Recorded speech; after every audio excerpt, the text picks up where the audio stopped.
Hello friends, welcome back to Shivani recipes. ನೀವು ಕೂಡ ಈ ಒಂದು ರುಚಿಕರವಾದ ಒಂದು ರೆಸಿಪಿನ ಮಾಡ್ಕೊಂಡು ತಿಂದರೆ ಸಾಕು, ನೀವು ಕೂಡ ಪದೇ ಪದೇ ಈ ಒಂದು ರೆಸಿಪಿನ ಮಾಡ್ಕೋತಾ ಇರ್ತೀರ.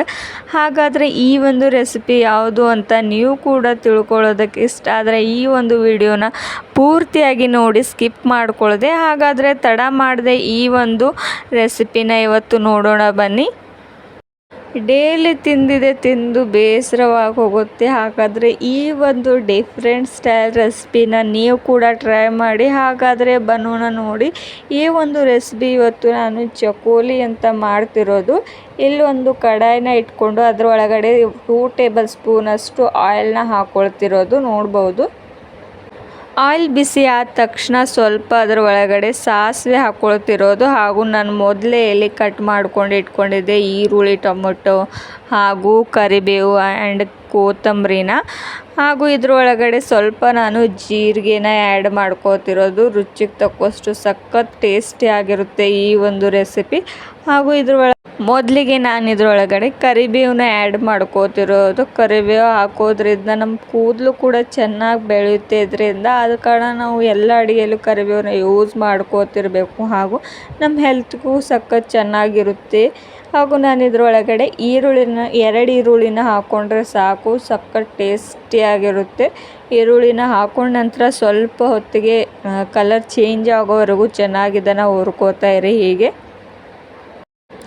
ಹೀಗೆ ಸ್ವಲ್ಪ 2 ಮಿನಿಟ್ಸ್ವರೆಗೂ ಚೆನ್ನಾಗಿ ಕೈ ಆಡಿಸ್ತಾ ಇರಿ. ನೀವು ಕೂಡ ಈ ಒಂದು ರೆಸಿಪಿನ ಟ್ರೈ ಮಾಡಿ ನೋಡಿ ಗೈಸ್, ಸಖತ್ ಟೇಸ್ಟಿಯಾಗಿರುತ್ತೆ.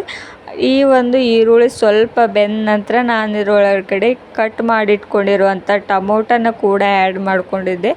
ಟೊಮೊಟೊನ ನೀವು ಒಂದು ಬೇಕಾದರೆ ಕೂಡ ಯೂಸ್ ಮಾಡ್ಕೊಳ್ಬೋದು. ಟೇಸ್ಟಿಗೋಸ್ಕರ ನಾನು ಟೊಮೊಟೊನ ಯೂಸ್ ಮಾಡ್ಕೋತಿರೋದು. ಇದ್ರೊಳಗಡೆ ಟೊಮೊಟೊನ ಹಾಕೊಂಡ ನಂತರ ಸ್ವಲ್ಪ 1 ನಿಮಿಷದವರೆಗೂ ಹೀಗೆ ಕೈ ಆಡಿಸ್ತಾ ಇರಿ. ಟೊಮೊಟೊ ಕೂಡ ಸ್ವಲ್ಪ ಬೆಂದ ನಂತರ ನಾನು ಇದ್ರ ಒಳಗಡೆ ಖಾರನ ಆ್ಯಡ್ ಮಾಡ್ಕೋತಿರೋದು. ನೀವು ಬೇಕಾದರೆ ರುಚಿಗೆ ತಕ್ಕಷ್ಟು ನೀವು ಜಾಸ್ತಿ ಖಾರ ಯೂಸ್ ಮಾಡ್ತೀರಾ ಅಂದರೆ ನೀವು ಜಾಸ್ತಿ ಯೂಸ್ ಮಾಡ್ಕೊಳ್ಬೋದು. ನಾನು ಇದ್ರೊಳಗಡೆ 3 ಟೇಬಲ್ ಸ್ಪೂನಷ್ಟು ಖಾರನ ಯೂಸ್ ಮಾಡ್ಕೊಂಡಿರೋದು. ಯಾಕಂದರೆ ಸ್ವಲ್ಪ ಖಾರ ಇದ್ದರೆ ಸಖತ್ತಾಗಿ ಟೇಸ್ಟಿ ಆಗಿರುತ್ತೆ ಅಂತ. ಹಾಗೂ ಒಂದು 1/2 ಸ್ಪೂನಷ್ಟು ಅರಿಶಿಣನ ಆ್ಯಡ್ ಮಾಡ್ಕೊಂಡಿರೋದು. ಹೀಗೆ ಎಲ್ಲನೂ ಹಾಕೊಂಡ ನಂತರ ಸ್ವಲ್ಪ ಚೆನ್ನಾಗಿ ಕೈ ಆಡಿಸ್ತಾ ಇರಿ. ಸ್ವಲ್ಪ ಬೆಂದ ನಂತರ ಇದ್ರ ಒಳಗಡೆ 3 ಗ್ಲಾಸಷ್ಟು ನಾನು ನೀರನ್ನ ಹಾಕೋತಿರೋದು. ನೀವು ಬೇಕಾದರೆ ಅಳತೆ ಪ್ರಕಾರ ಮಾಡಿಕೊಂಡು ಹಾಕ್ಕೊಳ್ಬೋದು. ಚಪಾತಿ ಎಷ್ಟು ಮಾಡ್ಕೋತೀವೋ ಅಷ್ಟರ ಅಳತೆ ಪ್ರಕಾರ ನಾವು ನೀರನ್ನ ಆ್ಯಡ್ ಮಾಡ್ಕೊಳ್ಬೋದು. ನೋಡ್ಬೋದು, ನಾನು ಇಲ್ಲಿ ಮೊದಲೇ ಹುಣಸೆ ಹಣ್ಣನ್ನು ನೆನೆಸ್ಕೊಂಡು ಇಟ್ಕೊಂಡಿದ್ದೆ. ಒಂದು 5 ನಿಮಿಷದವರೆಗೂ ಹುಣಸೆ ಹಣ್ಣು ಹಾಕ್ಕೊಳ್ಬೇಕು. ಹೀಗೆ ಸ್ವಲ್ಪ ಹುಣಸೆ ಹಣ್ಣು ಹಾಕೋದ್ರಿಂದ ಟೇಸ್ಟ್ ಕೂಡ ಡಿಫ್ರೆಂಟಾಗಿ ಬರುತ್ತೆ ಹಾಗೂ ಸಖತ್ ಟೇಸ್ಟ್ ಆಗುತ್ತೆ.